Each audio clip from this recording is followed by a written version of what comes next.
Today's lecture is on legal and ethical issues. Laws and ethics. Laws are rules and regulations with specific penalties set by local, state, and federal government, such as speed limit laws. Ethics are social guidelines based on moral principles and values, and the standard of behavior based on right or wrong. And one of the biggest areas of medical ethics is on organ donation and who receives an organ. Classifications of laws include criminal law. This is a crime against the state. We have a misdemeanor. And this is the less serious crime, punishable by fines or imprisonment of less than 1 year. And shoplifting may be a misdemeanor. A felony is a more serious crime, punishable by death or greater than a year of state or federal prison, such as murder.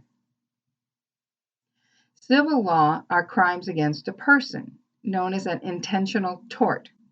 This is assault or battery or defamation of character, such as slander or libel, false imprisonment, fraud or abuse, fraud being most serious, as in purposely doing something that is wrong, and invasion of privacy or confidentiality, and this is where HIPAA comes in.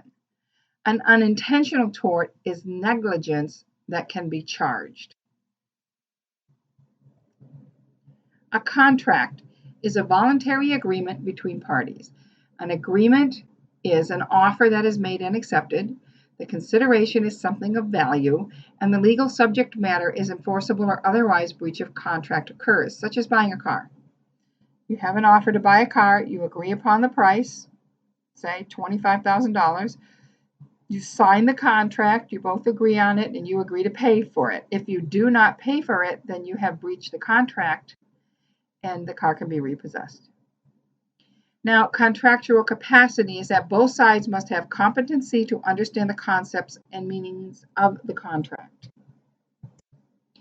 Expressed contracts are clearly stated or written with all elements present, as in the contract to buy a car or to buy a house, a mortgage. An implied contract is that the conduct of parties indicates acceptance. Employment contract describes the duties of the employee and the employer and other considerations of employment. The physician-patient contract. The physician writes how to set up practice and specialize within the boundaries of their license, and to choose a practice location and hours of operation. And to specialize. What is their specialty? General practice, OBGYN, obstetrics, gerontology. Decide which services to provide and how they will be provided. The physician is not expected or bound to treat every patient seeking care unless you're an emergency department. So yes, a physician does not have to accept patients who come to his office who want a new physician. And you are not expected or bound to restore patients to their original state of health. And that's where this false reassurance thing about don't tell the patient everything's going to be okay comes in, because you are not legally bound to get them back to their original state of health. You are not expected or bound to make correct diagnoses in every case, and guarantee successful results or cures is not expected, and you are not bound to do that as well. We would certainly hope you make correct diagnoses in every case as possible. The physician responsibilities include to use due care, skill, judgment, and diligence, and to keep knowledge up to date.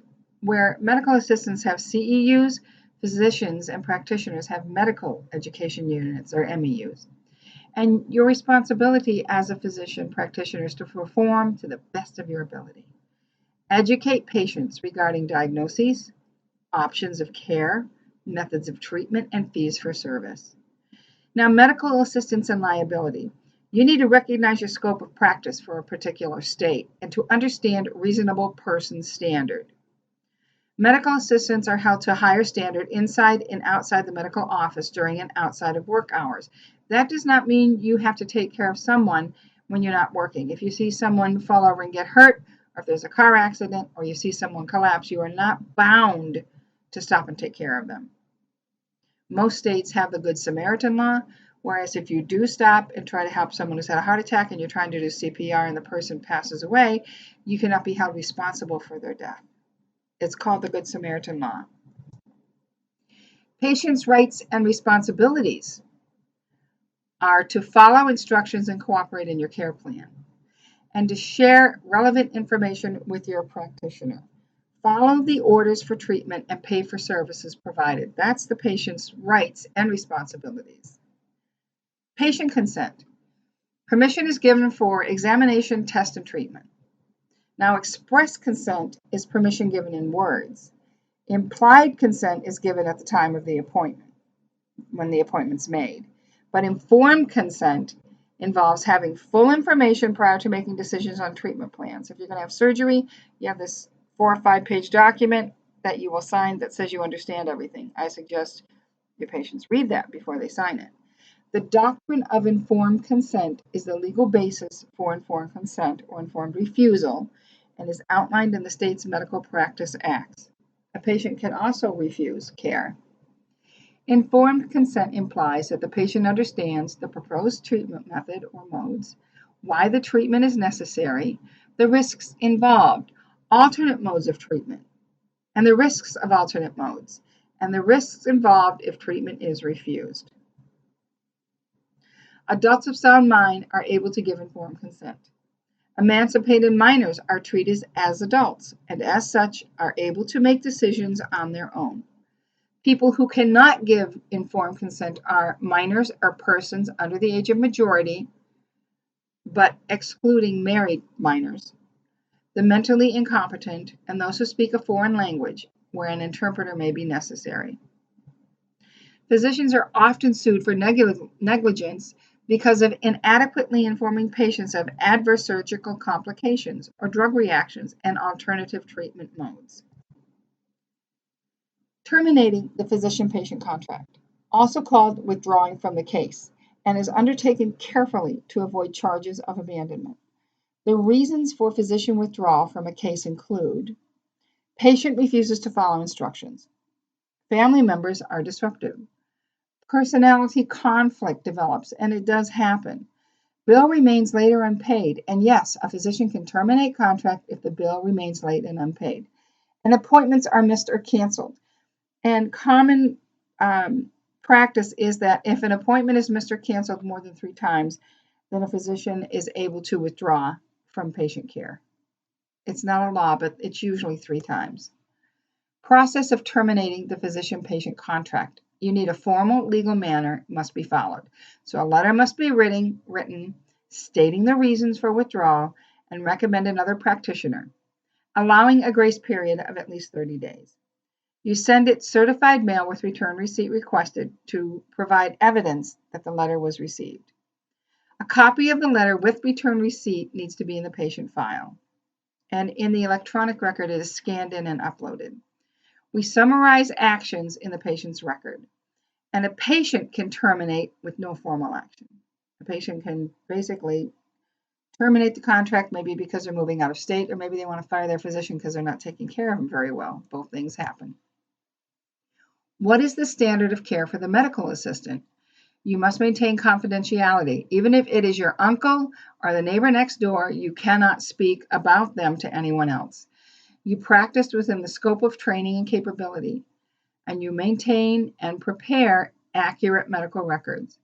You use guidelines for release of information, and you follow the legal guidelines for everything that you do. You maintain and dispose of regulated substances according to government guidelines. You follow risk management and safety policies, and you meet requirements for professional credentials. Once you become board certified, you maintain your CEUs and your board certification membership.